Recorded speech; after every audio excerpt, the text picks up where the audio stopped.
here. Let me briefly introduce our policy roundtable panelists. So first of all, Johanna Leissner from Fraunhofer Institute. The Fraunhofer Institute is the lead partner for the KIC Culture and Creativity. So I would say the most ambitious project of a creation of a culture and creative ecosystem in the world. At the moment, there's nothing comparable to this. And the Fraunhofer has really played a crucial role in this regard. And Johanna is not only a leading scientist, you will see, on very, very sensitive topics, but has been really a dynamic force in the creation of the big partnership that was behind the successful bid for the KIC. Then we have Nils Fiethe from the World Health Organization that, of course, especially in the field of the relationship between culture and health, but not only, because there has been also a focus of interest on environmental sustainability, of course, that is also, and I would say positively, surprisingly, also a focus of interest in this regard. So Nils, from this point of view, represents probably the umbrella organization that has been so far strategically most focused on this, because, for example, in the case of the OECD, it's a pleasant surprise, but it's in some senses a tiny bit. But in the case of the WHO, clearly this is very much related to the core mission. And then we have Mina Stareva from the European Commission. The European Commission, I think that in a moment like this is really, a crucial partner, not only for the KIC, but also for the incredibly important role that it has had in strategically developing a vision of the societal impact of culture. It's been a work that has been developed through at least 2 commissions at this point, 2 commission mandates, and the results are finally showing up. So we have really the perfect persons to understand where we are, what are the challenges, what are the opportunities, and especially where do we go from here. So I would like to start with Johanna, asking to Johanna, how do you think that this topic of the role of culture in, tackling big societal challenges like, for example, global climate change, are making the difference, and what is, in your perspective, the practical agenda that we can follow in this regard? Johanna. Thank you very much, Luigi. And first of all, I would like to thank you for inviting me here to this wonderful event, and congratulations again to Italy, who are taking the lead in many fields. And my field, especially in the KIC, culture and creativity, is the role of cultural heritage in times of climate change. And here also, Italy, I can say, we have been releasing the report about the situation of cultural heritage in times of climate change last year, and that was an OMC group, Open Method of Coordination. So that means we have received for this topic, for the first time in the world, a political mandate. And this political mandate was given by the member states. So Italy, Germany, 25 European member states, and 3 associated countries, that was Iceland, Norway, and Switzerland, have given this political mandate to study what is the state of play for the cultural heritage in times of climate change, and how is this related to culture and creativity. There is a strong link, because we have been formulating 10 recommendations to the EU and to the member states, what needs to be done to tackle the challenges. And I think some parts of our recommendations can be done in culture and creativity, in the EIT culture and creativity. And you, Luigi, you mentioned the Greek democracy and how this appeared. Why do we know about this? Because cultural heritage, and here you can see the Acropolis, because still we have the remains either in stone or in the archives. And this is the role of cultural heritage. We are, heritage is our memory, the memory of our civilization. And this is under threat. And if we are losing our heritage, I always say we are becoming, as a society, an Alzheimer patient. And everyone, we have here neurologists, what does it mean to be an Alzheimer patient? We don't know what happened in the past, so we cannot even manage our life today, nor we can develop any strategies for the future. And so I think cultural heritage must work together more strongly with the creative sector and with the cultural sector. And that has not been the case in the past. And we can stimulate each other, because to survive with this cultural heritage, we need architects, we need city planners, we need the creative people to develop new solutions. And cultural heritage can also make, of course, a lot of contribution to health and well-being. And I'm very curious to see what are the results when you study on a nanoscopic level what's happening in the brain when we look at art and culture and heritage. I can only quote, once I met Erich Kandel, the Nobel Prize winner, and he said to me, I will quote him, "Looking at artworks is like falling in love. The neurons are firing in the same region of the brain." And if we are losing this heritage, which is, by the way, the creativity of the past, of our ancestors, I think that is a big challenge what we can do together. How can we preserve that together with the different disciplines which are coming together in the EIT culture and creativity? Thank you very much, Johanna.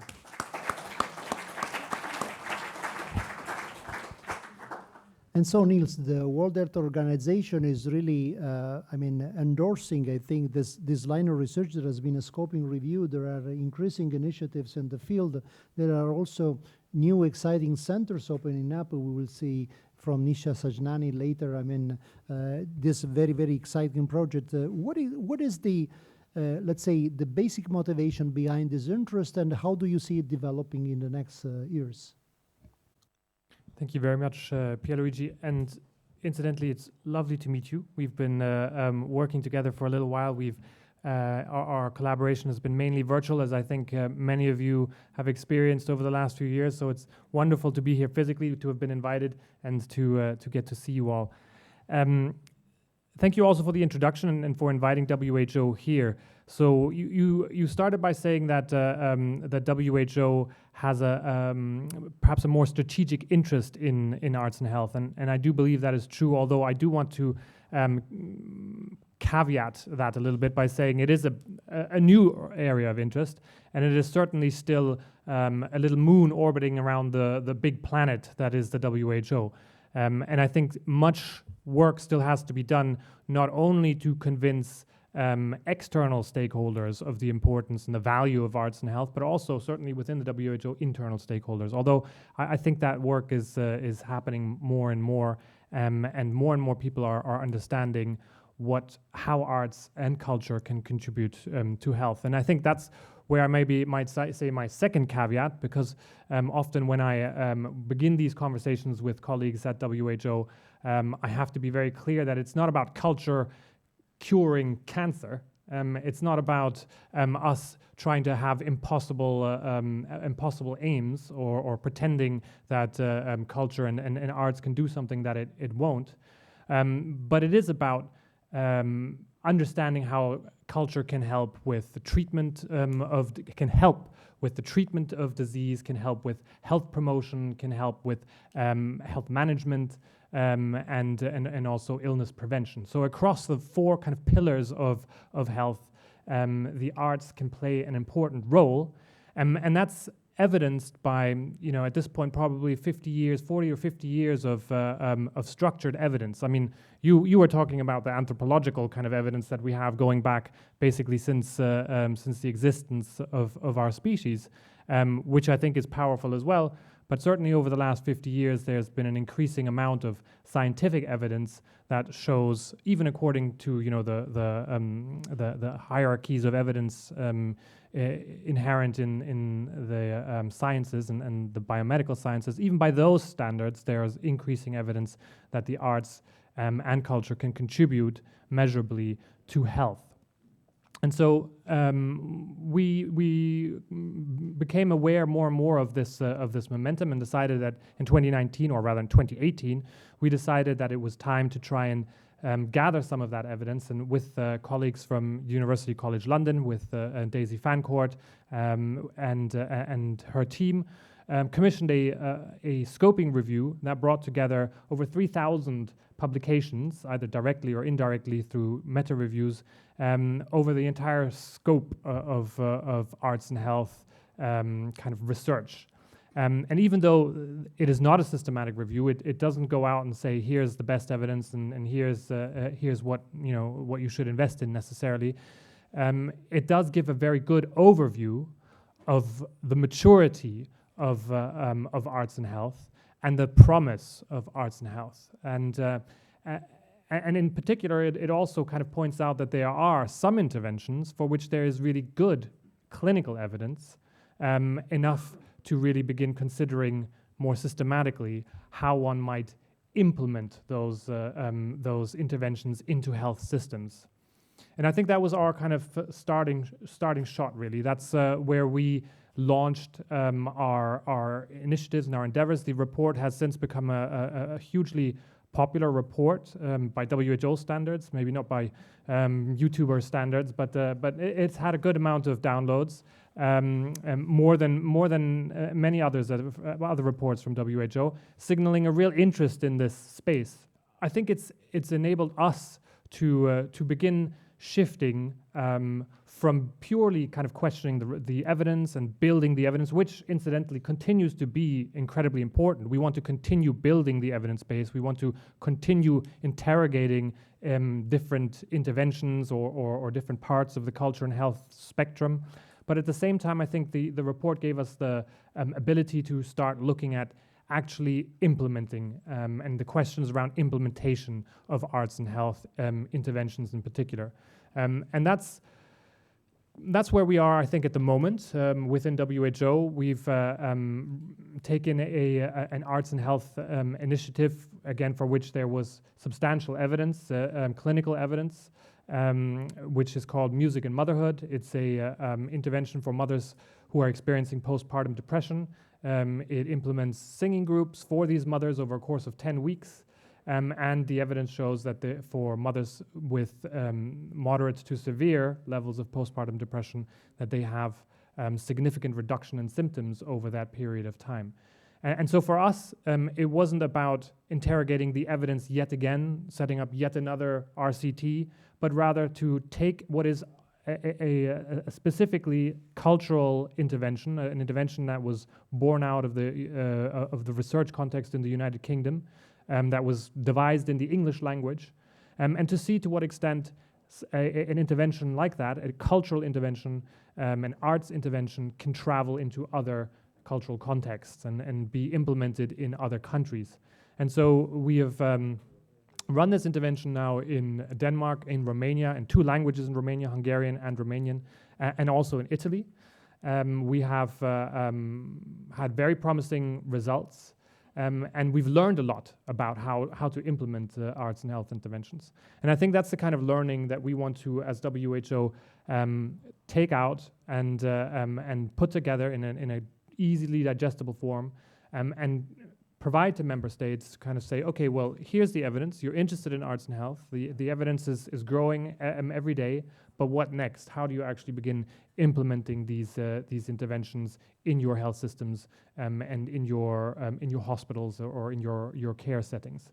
And that's something that we're going to be publishing in October, again with the hope of helping our member states set foot in this field. And then finally, maybe just very briefly to say, obviously, so you have the evidence, you're beginning to implement, and then you need to invest in evaluating those implementations. And in that regard, I'm very pleased to say, and maybe Nisha will say a little bit more about that in her place, but I've been collaborating with Nisha Sajnani from the Steinhardt at New York University on a collaboration which is called the Jamil Arts and Health Lab.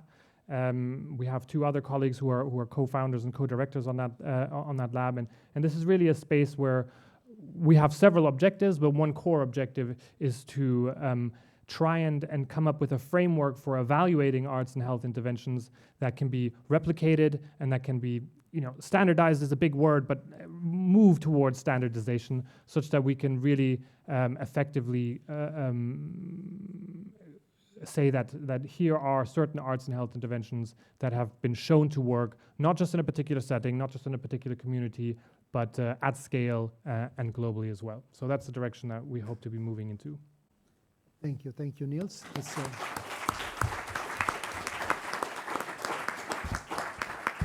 That's super encouraging to hear also, because I really like this idea not to ride the hype, is not really to overstate the expectations, but really to build step by step in a credible way that, by the way, is the only way to have a serious dialogue with the clinicians. Because otherwise, if it starts to be a sort of snake oil, of course, it becomes very, very dangerous. But I think that, taking the patients that it needs to build up the evidence base probably will go a long way.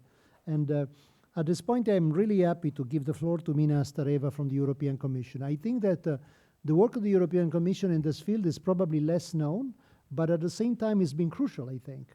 Because especially now, what's becoming really, really important is that the role of culture and health is being recognized in multiple ways. We will have a new open method of coordination table of culture and health starting next year. Culture and health has entered, for example, the work plan for culture 2026. But especially there are now a series of strategic initiatives to really, in some sense, scale up this agenda of the social impact of culture that does not come only from the usual suspect, I would say, like the DG Education and Culture, but it's coming from research. And this is particularly, energizing as far as I am concerned, but I think that many share this very positive perception. So, Mina, what's the agenda and what's happening?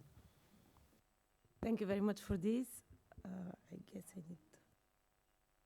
Yes, thank you very much. Of course, thank you very much for inviting me here. I'm extremely happy to be with you for several reasons. First is that I'm pretty new to the field of culture and health, but not very new at all, actually, in the field of research and innovation policy at the European Commission. I have put together 2 slides just to support my intervention, and they are just for you as a background. Let me start by the most important, actually, the name of our unit, Fair Societies and Cultural Heritage. This already brings together the focus of our interventions, which are in 2 different directions, but strictly related, namely culture, cultural heritage, but also inclusive societies, bringing together the power of arts and culture to the individual and societal well-being, addressing also inequalities and contributing also to inclusive education and overall well-being. If I'm to go to the slide, so this is a slide on which I would stay for 2-3 minutes. For the first time with Horizon Europe, which is the biggest framework program for research and innovation, divided by clusters mainly. So we have a special work program on culture, creativity, and inclusive societies, built on 3 different destinations in bringing together democracy, culture, and well-being. We have for the first time a destination on cultural heritage and culture and creative industries, which actually already from the onset highlights the importance we give to culture as an outstanding value for the European societies, for our sense of belonging, and for the future of Europe. And this is critical. This already shows our commitment to go further, but still, of course, we have a long way ahead. We do proceed with a people-centered perspective, where actually we address 3 different priorities: green, digital, and innovative, and where actually, again, we place the emphasis on humans, on people, and we consider that in order to address and to contribute to the societal transformations, be it green or digital transitions, very often we depend on behavioral change linked to the lifestyle, change linked to culture or to perceptions. And this is at the core of our funding and our actually work with member states and mainly research organizations. So I will not go into detail in the different priorities. This is just to say that within each priority, we address specific societal challenge or even more through some key initiatives, what we call the flagship initiatives. This is typical Commission language, but of course, it has something behind. But so, for instance, if we are to speak about the green area, of priority for us. Of course, here the focus is put on addressing the consequences of climate change and pollution, and mobilizing the sector of cultural heritage and the cultural and creative industries as important drivers to achieve sustainable and inclusive green transition. Of course, here behavior is at the core very often of the process to address the green transitions. And in this sense, we very much contribute to the new European Bauhaus initiative, for instance, which is one of the flagships of the current commission. So at least for the next year, until the next year, we are working heavily on under different strands on the new European Bauhaus initiative.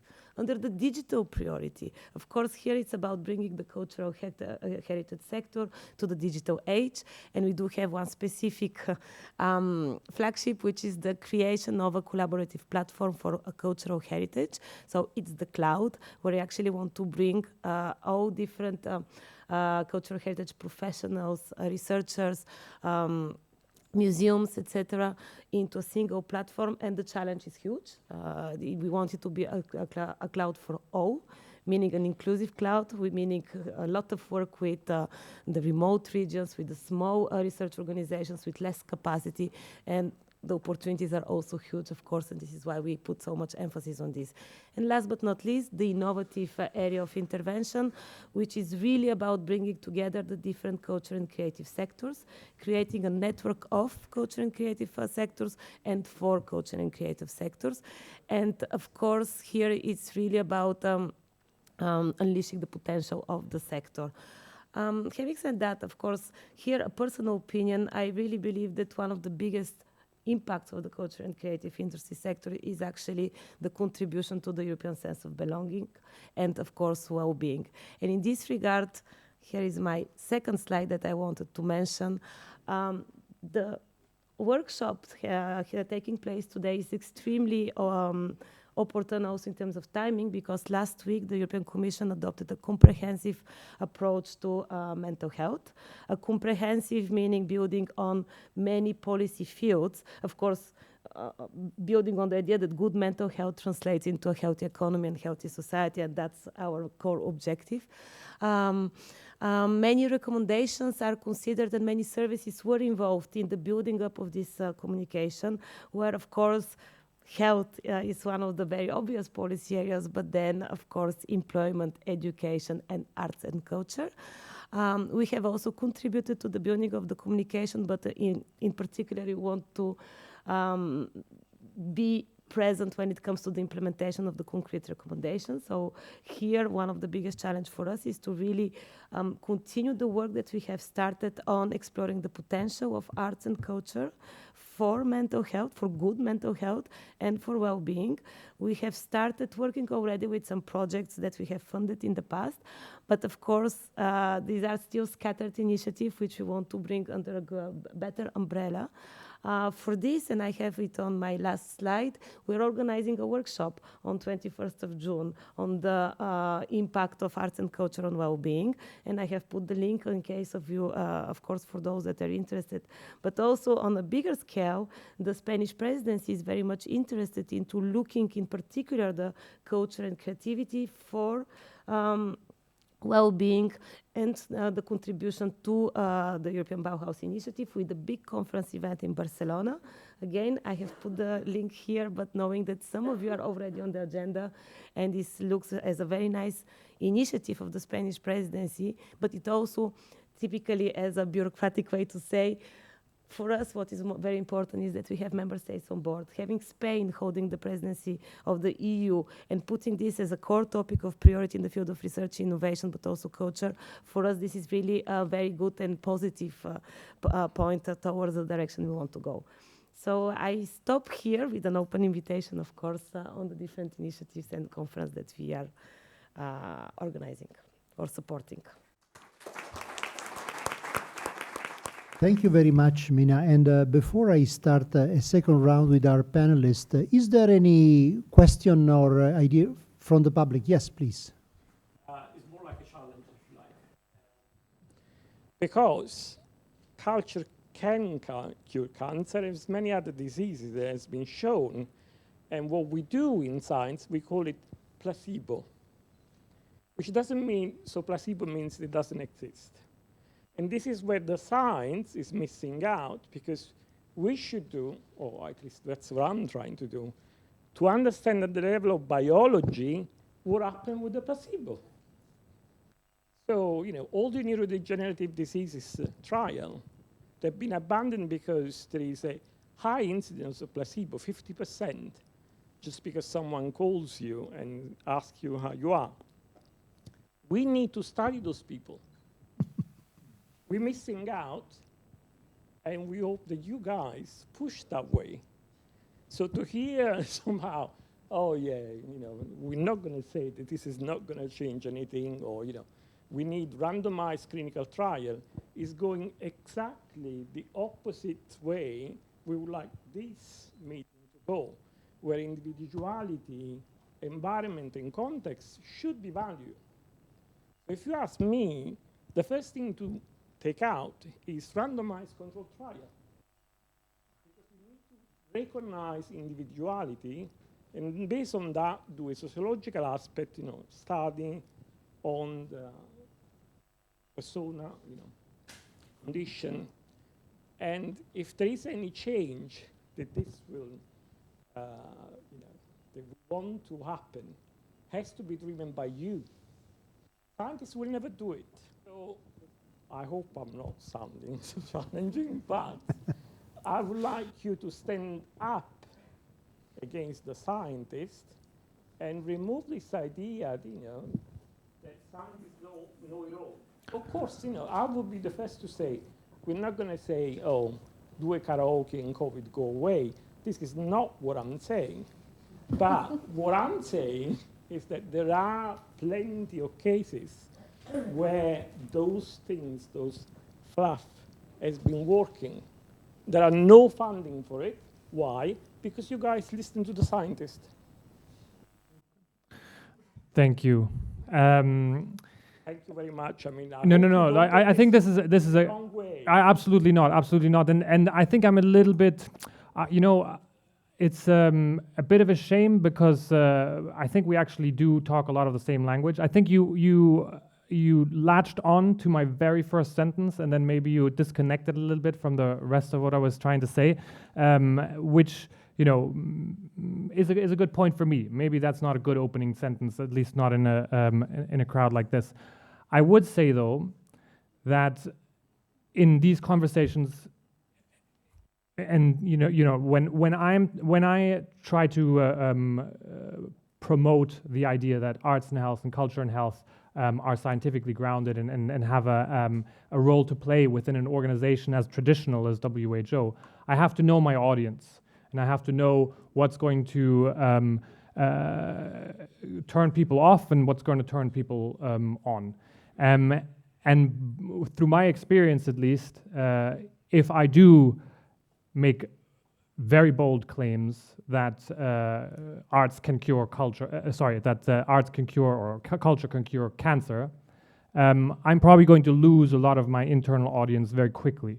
So I have to kind of be a bit more, I have to adapt my message, as it were, within the context of the people that I generally talk to, because I think you're not going to have a very constructive conversation if you come out with a sentence saying that culture can cure cancer. I think a lot of my colleagues would shake their head and leave. And so that's the first thing. I think you're conflating a little bit that sentence with the rest of what I was saying, and then I also think you're conflating myself a little bit with the rest of the organization. There's still a lot of there's a lot of work to be done within WHO to broaden ideas around, you know, what constitutes health. I mean, even though the definition of WHO when it was kind of when it first came out in the 1940s was really quite visionary in including well-being as and not just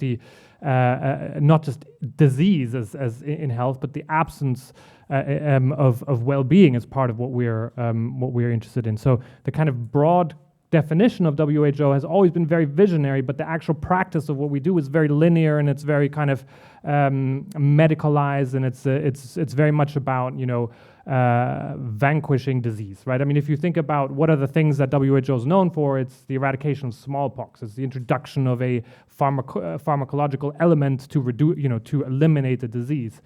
When in fact, so much of what we actually do, or so much of what constitutes health, is social, is behavioral, is, you know, far more complex.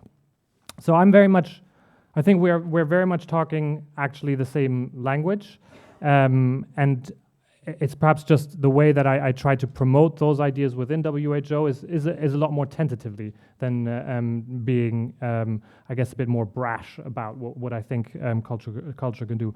I'll end on one note, and that's to do, you know, where I think we probably overlap quite a bit is questioning the evidence hierarchies. You know, questioning the idea of the RCT being the be all and end all of what is sound or what is high quality evidence, and I think that's a very problematic space for not just the arts and health, but for medicine as a whole. Medicine is a very complex field. Health is a very complex field, and we end up running into situations where, I don't know if you're aware of the Cochrane collaboration, which is the kind of clearinghouse for you know, high quality evidence, recently published a report on behavioral interventions during COVID-19, focusing on hand washing and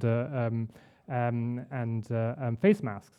And it had to conclude that the evidence was so poor that there was no evidence for either of those, hand washing or there wasn't enough evidence for them. And it concluded with the ways in which most Cochrane collaboration reviews conclude, which is we need more evidence. We need more evidence. We need more evidence. So now, obviously, in some situations, you can't wait until the so-called evidence is perfect. You have to make decisions on the basis of real-life, complex evidence. And I think, especially for complex health challenges, which is the space that a lot of arts and health and culture and health operates in.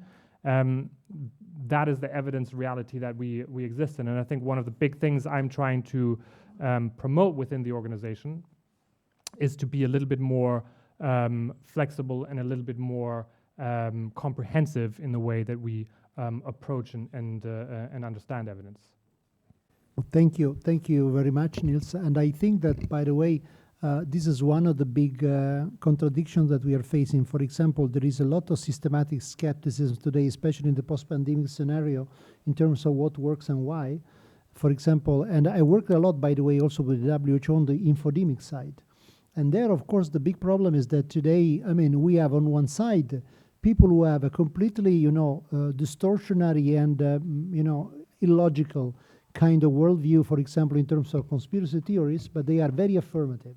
Then on the other side, we have, of course, obviously, I mean, very, very, dubious and very conditional kind of statements from the scientists. But in the end, in terms of the marketing of ideas, the former approach is much more rewarding. So the real problem also becomes, how can we create actually a basis for this? What do you think?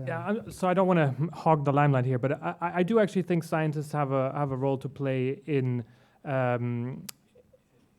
continuing this problematic, in portraying the sciences as a kind of, as I say, a linear, a directional, a solutions-orientated and endeavor that solves problems. And in fact, I think COVID has really shone a light on, science at play, like what happens when information is mixed and there are many unknowns and people are trying to unravel questions, and some questions are just almost impossible to unravel, and suddenly this narrative, this myth of science solving problems comes against the reality of science trying to figure out different paths and different ways, right?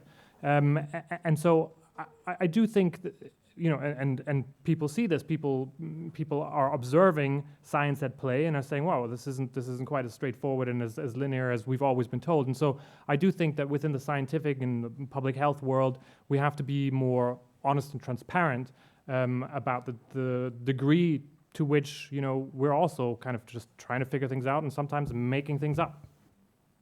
Yeah, well, exactly. The problem is to train the public opinion to value this. Do you want to add something, Johanna? Can I just make one comment? when you speak about evidence-based results in science, then that doesn't mean anything. It depends on the design of the studies. I mean, if I'm trained as a chemist and I had my major in pharmacology and toxicology, and when I see some of the studies, how they are designed, it's no wonder that the Cochrane study says there is no evidence for mask wearing or there is no evidence for hand washing, because the design of the study in itself was wrong. They are comparing apples with pears or even with pineapples. And that is my main criticism. No, that's absolutely true. And the problem is that, of course, these subtleties that are far from subtleties from the point of view of the scientific design are very, very obscure to the general public that, however, has today a huge weight in terms of how decisions are taken also from the point of view of politicians, of course, because in some sense the consensus management is very much related also to the level of expectations and to the mind frames of course, of the public opinion. So we are also we have a big challenge also in terms of, let's say, creating a more knowledge-oriented public opinion for a knowledge society. And by the way, Mina, I think that this is one of the other objectives that we have also in terms of this democratization and participation. You mentioned, of course, that there is also this very important line of work in the pillar, for example, on democracy and on inclusive society. Do you think that we have, in some sense, we are moving in the right direction in terms of creating also a sensitive enough public opinion in this regard? Thanks. I must say that I showed concern when you were speaking about drafting the terms of reference and the design of the study, because very often we are in the commission setting the design and writing the topics, for instance, for future projects to be funded. And of course, this is a huge priority for us. Before going into the democracy-specific part of your question, with Horizon Europe, we have introduced again, a very bureaucratic word, but that works in practice, is the co-creation and the citizens' participation, where actually we put a lot of efforts to make sure that with our expertise, that we don't rely only on the expertise in the European Commission and the scientific expertise, but that we actually consult leading experts in the different fields, and we also somehow coordinate this consultation with the citizens and with their needs and views, and of course it makes it a huge process. It generates a lot of effort, lots of consultations, lots of papers, but at the end I think it's a beautiful product that is being designed and that corresponds truly to the needs of the European society, but also in a way to closing the gaps that are somewhere there. Otherwise you're somehow funding research and often coming with the results that we need more research.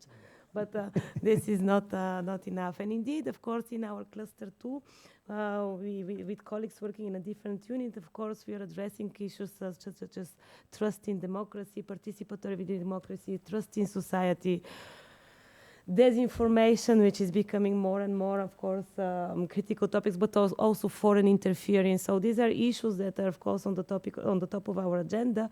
But I would like to respond rather to this question with an open invitation, because in our process, in the design of the next work program, meaning the next topics that will be funded by the European Commission, we are always collecting the views of those that are performing the research. So for me, here it's a perfect opportunity actually to listen also during this day and a half to your research needs, to your priorities, and make sure that these are also somehow reflected in our work program, which actually I'm listening and being sure also that to what will come in the course of the discussion, I'm sure that we have the same priorities looking ahead. Thank you, Mina. Are there any more questions for our audience? Sorry, for our panelists. Sorry. It's a policy question. As I understand the thrust of this panel and perhaps of the entire conference, it's to convince institutions like Fraunhofer, WHO, European Commission of the importance of the arts and culture for solving these problems. My worry as I listen to you is the arts and culture and arts funding and the incentives in the arts, because if you look at arts funding and if you look at arts education, that the way the funding streams work, the way arts education works, we're creating artists, and I think your remark about the function of the artists in our societies goes in that direction. I think, are such that most artists, maybe this is changing a little bit, wouldn't want to be caught dead in these kinds of environments because they would think you are instrumentalizing us, you're using, or we're these free artists. And so I think we need not only to change perhaps WHO and the European Commission and the Fraunhofer to convince researchers in those areas to use the arts and culture, we also need to change the arts and culture. And so to turn this into a question, and this is maybe for me and others, are you finding that partners on the other side, I think there needs to be a lot of work done there. Thank you. Well, I can start, of course, because we heard it at the very beginning, actually, with the institutional welcome. The word in this interdisciplinarity is everywhere, and one, of course, of the, let's say, positive developments with Horizon Europe is the more mandatory, but still we are not there, more mandatory integration of social sciences, humanities, and arts into the more STEM specific fields, where we actually really advise researchers to connect and to provide, to look for SSH, what we call integration. But then what is the biggest difficulty, of course, is to do the other way around, to actually convince the SSH science that they also need to work together with the STEM fields, etc. And this is one of our biggest, let's say, issues, challenges. It's not an issue, actually. It's a challenge, and it's an interesting one, because indeed, I mean, we put so much effort to actually introduce social science and behavioral aspects and all these beautiful elements into the work program or artificial intelligence, for instance. But then when it comes to our own cluster, we see that this is, of course, there is no corresponding neither. So we put quite a lot of efforts on this. And we also work with, there are no Belgians, I think, here, but with the forthcoming Belgian presidency of the EU, they actually have put this as an important priority on their agenda, where they would like to link the SSH and the STEM fields, and in terms of policy making, evidence-based, etc. So this is clearly a priority for them. So I'm happy to know that this is on the agenda also on the member states, not only on our side. Yeah, we at Fraunhofer, we have a program, it's called Science, Artists and Design, and we find quite easily artists who want to come to Fraunhofer to try out our new technologies in AR, VR and XR and others, and materials, new materials. So, and this program also funds artists, so they don't do it for free, and we are not using them, we are working with them together so that everyone has a benefit. It's a win-win situation for the two of us. And I think this program, we have it now, I think, last 5 years or 6 years, is quite successful.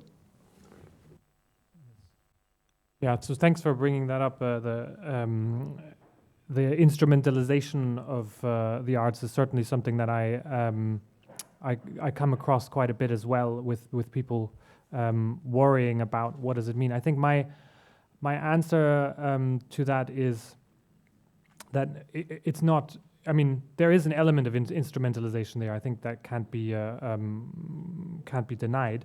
But on the other hand, it's also, it's not, I think the arts is a big world, and talking about it in monolithic terms is probably not so helpful. And in fact, what we've found, again, with the implementation of some of the arts interventions that we do, is that we haven't had problems kind of recruiting, if you're going to look at it very pragmatically, people who have artistic backgrounds who want to participate in these spaces. Now, I think there is an interesting question if you look, really far into the future, and arts and health is, let's call it, mainstreamed and at scale, and you're really looking to recruit hundreds upon hundreds of arts and health practitioners, then that might be more of a challenge. But I think we're quite a ways away from that at the moment. And right now, I see this as an opportunity for a lot of arts practitioners who are genuinely attracted and interested in this space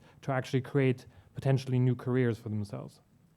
By the way, if I may quickly add a comment too, this instrumentalization thing, again, is very much a Western construct, because, I mean, you would never ask this kind of question, for example, in Africa and South America, if not in certain types of context. But also for the new, I mean, for the younger generations, for example, in the West, in Europe and the US, this is becoming less of a concern. Because for the younger generations of artists, what I am increasingly seeing is that, I mean, if your practice can have an impact, for example, on the well-being of people, adds to the poetic work value of the work that you're doing. It's not just, it's really something to make it relevant to some extent. So it's very much also related to the old mentality that in some sense art is a sort of a, let's say, bubble that is defined by its own institutional, let's say, contours. But this is becoming less and less palatable to the younger artists that in some sense feel responsible with respect to the environment. I see that there is a question from Andrea and then from Florian. First of all, I want to congratulate Professor Sacco, Professor Palumbo, and all the organizers of this great event. I find very interesting and very important. So first of all, thank you. My moment is more a comment than a question. So the panelists are free to answer or not. So it's not much of a problem. I was very much interested in the matter of this challenging BACH project because in sociology and social sciences, culture is a very slippery slope. If you go through an handbook of sociology of culture, for example, you find at least 200 definitions of culture. In the 90s, there was a strong debate in sociology about how to refine for policy modeling the definition of culture.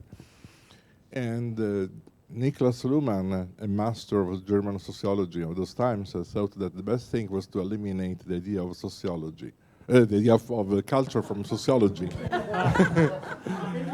I'll be fine. I'll be fast. Just kidding. To eliminate the concept of culture, because the idea was the making of the traditions. I mean, if culture can kill, it was the point, I go short. So the more you create culture, you more could create traditions. The more you create traditions, you more create identities, which are based on illusions. Sometimes we think it's something that is traditional of a certain context. For example, Sacerdote is typically Austrian, but still, without Christopher Columbus, without the Native Americans, without all those people involved, the Queen of Spain, no cocoa, and no Sacerdote. So there are no traditions. There are a mix of global cosmopolitan interconnections. So from this point of view, the more we invest on culture in the traditional meaning of traditions and linear process, vertical process, the more we risk to radicalize conflicts. The more we risk that we make differences which are not. We create walls where they are not.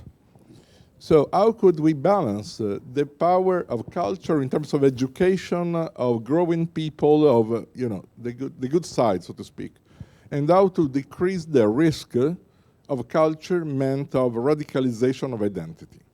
That's my comment. Thank you. Johanna. I think you brought up a very important topic, and I think especially cultural heritage can tell this story because it is about interconnectedness. If we tell the story about cultural heritage rightly, then it is about interconnectedness. That shows whether it's Stonehenge or whether it's the famous fresco in Würzburg, where I come from Tiepolo. So it was always a story of interconnectedness. It was never ever achieved by only one people or by only one nation or by only one continent. And this is the story we need to tell. And this has not happened yet 100%. Thank you very much, Johanna and Florian. Yes, I think I'm totally convinced that one of the main contributions by art, culture, and creativity is to encourage and empower, to embrace and to welcome and to appreciate difference over identity. And this has a lot to do with all the things we discussed so far. This has to do with how do we measure? How do we measure impact? Do we measure only based on identity or a principle of the same? Or do we develop new ways of identifying the societal impact that is not based on a very simple, gradual, linear measurement, but takes in the complexity and the non-linearity of a contribution by art, culture, and creativity. And most importantly, I think, in this context, and this is why this event is such a fantastic and outstanding opportunity. What we have to learn is how to undo and unlearn the stereotypes and cliches we have about each other. Scientists are not number crunchers, and artists are not these kind of crazy guys who want to do everything just in order to keep their autonomy and not be instrumentalized by anybody. This has nothing to do with reality, but if we are honest, this is ruling the ways how we work together, and this is where we have to intervene. And here we need all support. From the bottom up, from the art schools, from the design schools, architecture schools, but also from the top, from the funding institutions, because they have to encourage us to break up with these cliches and stereotypes and effectively help us to undo solo acting and silo thinking. Thank you. Super important comment. Does somebody want to reply or elaborate on this? Maybe, just to concur, really. I think nuance and complexity is a space, and uncertainty perhaps, nuance, complexity, and uncertainty is a space where arts and culture feels much more comfortable in than perhaps the sciences. And I know you are just arguing for breaking down those silos, but just for the sake of arguing, I think these spaces are incredibly central, at least in the public health sphere.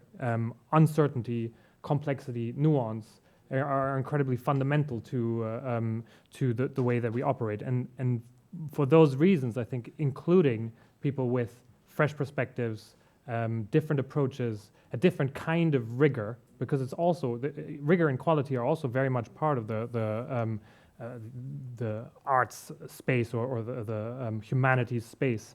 Including those is incredibly important, and certainly within my limited sphere of influence, I try very hard to have that interdisciplinary connectedness between humanities scholars, social science scholars, and scientists for exactly that reason.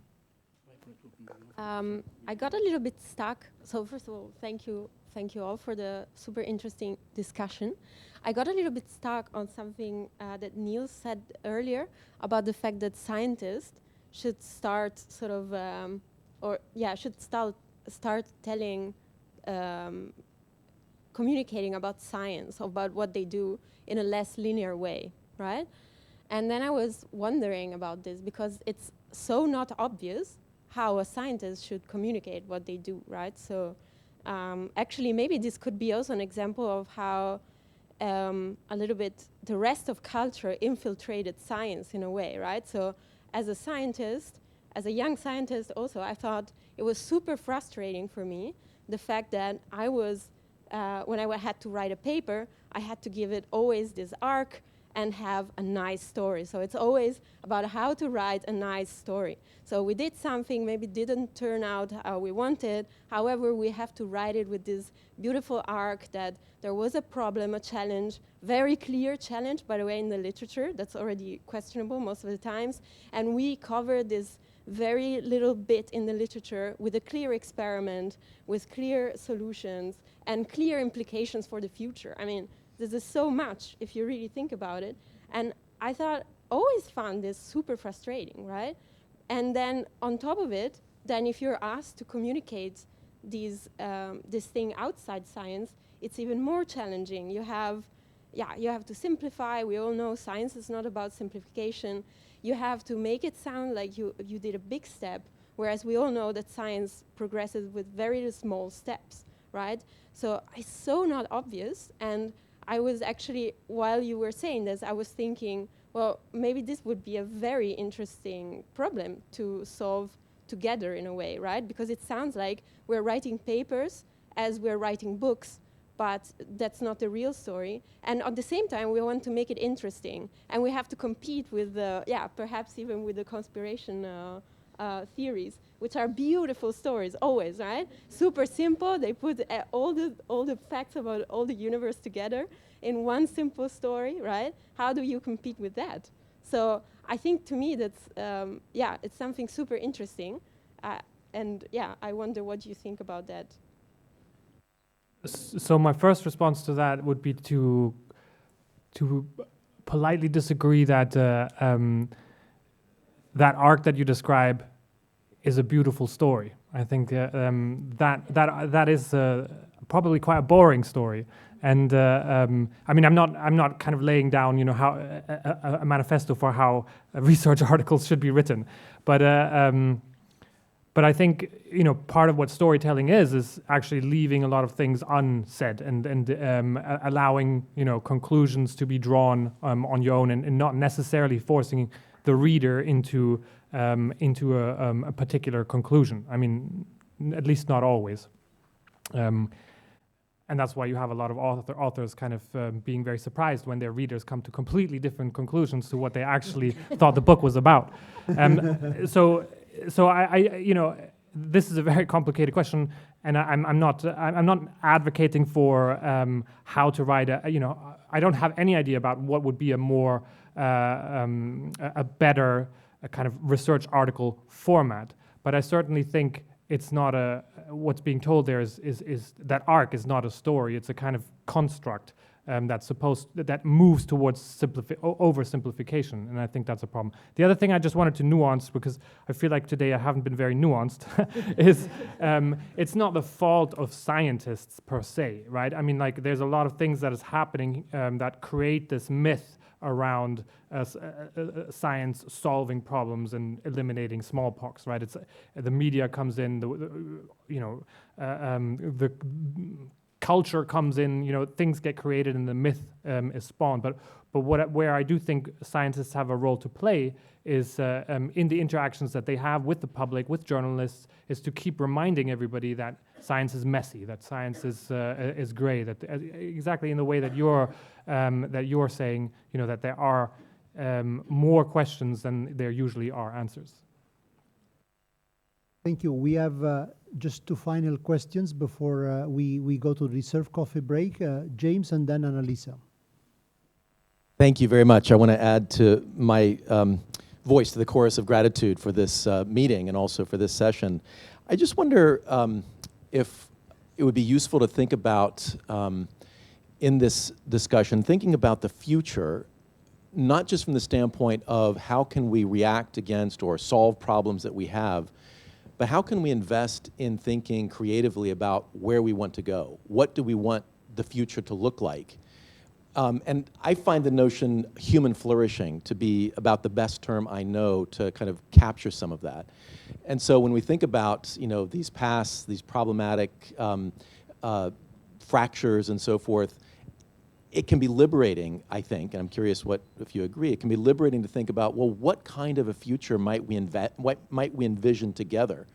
Artists, scientists, philosophers, everyone thinking about that kind of future, and then what would it take for us to move in that direction? There's a kind of, I think, openness that comes from, at least for the moment, thinking aside from just how can we solve a particular problem. Not that we don't need to solve particular problems, but that creativity and inclusivity and possibility. Curious what your thoughts are. For me, the future is based on the past, but not only. I think the future is the combination of the past and the knowledge we have today to imagine what is the future. So I don't want to live in a city which has no historic houses any longer, but I don't want to live in a city which has only modern houses. So I think it is the combination. What we can take from what was good in the past, how can we preserve that for the future and make together with the crazy and creative ideas a world which is stimulating also for our brains. If we live in a monotonous world, our brain is not stimulated at all, and that has a very bad effect on the brain development of the young people, but also we are an aging society. Also, our brain needs stimulation. I think the more diverse our environment is, whether it's nature or cultural heritage or new buildings or new art, I think that is the world I would like to see, that we survive despite progressing climate change. Yeah, maybe just so this idea of human flourishing is probably an example. The philosophical idea of flourishing, eudaimonia, it's attributed to the Greek philosophers, but probably goes way beyond that, and it's just a kind of rediscovering, reworking of ideas that have been around for millennia. I think one thing. So first of all, on the question of flourishing, I think there is, there are policy directions where this is being perhaps taken a bit more seriously. The well-being economy is one of those spaces where there are conversations are being had about redefining what development is all about. Is it all about infinite rise in GDP, or is it also about well-being and some of these other indicators? So I think those are conversations that are being had more and more seriously. But in the quest to kind of better understand or to come to identify, I guess, paths into our future. One thing that always strikes me is the kind of hegemony of the English language, right? The fact that we articulate all these things in English, and that if you've got a good idea, if you express it in English, you're much more likely to get people to listen than if you've got that good idea and you're expressing it in pretty much any other language on the planet. And I think that's a real challenge. It's in academia, in policy, everywhere, English is the lingua franca, and I think it's reducing our opportunities for all sorts of things, including visions into the future. In the European Commission, of course, the Framework Programme for Research and Innovation, which is defined for a period of 7 years, of course, it is aimed at addressing societal challenges, which are also seen as opportunities. Those priorities are somehow defined top-down, and of course, the challenge here is to think of what would be actually the challenge for European society in 20 years, not now, and this is extremely difficult to define. But there is also a very beautiful program, part of Horizon Europe, which is the European Research Council, where actually research is bottom-up, and where sky is the limit, and where typically these questions, of course, are funded and addressed. But I encourage you to actually, I'm pretty sure that you're familiar with it, of course. Thank you. Annalisa, last question. Thank you. I'll keep very, very quick, but I wanted to thank Pierluigi very much, but all the panelists today. In particular, I would like to remind ourselves that in a sense they represent the peculiar richness of the moment, the present moment. We have a great number of experiences, pilots, projects going on in this field. Some of them are refined and mature, some much less, but I think we find ourselves in a very favorable moment, and I in particular would like to remind something that Nils said. It is in the report of 2019. The distinction between promotion, prevention, treatment, and management, and the idea that the arts and culture can contribute. They do not represent the only resource to face those things. And what I think the field tells us is that there are many places regarding especially promotion, prevention, and management, where sometimes the arts and culture are the only resources that are available. And this is quite clear for some cases like Alzheimer's disease, where you are not treated, but you and the carers are helped to manage the situation. Now I think that in the words and in the lines that Nils has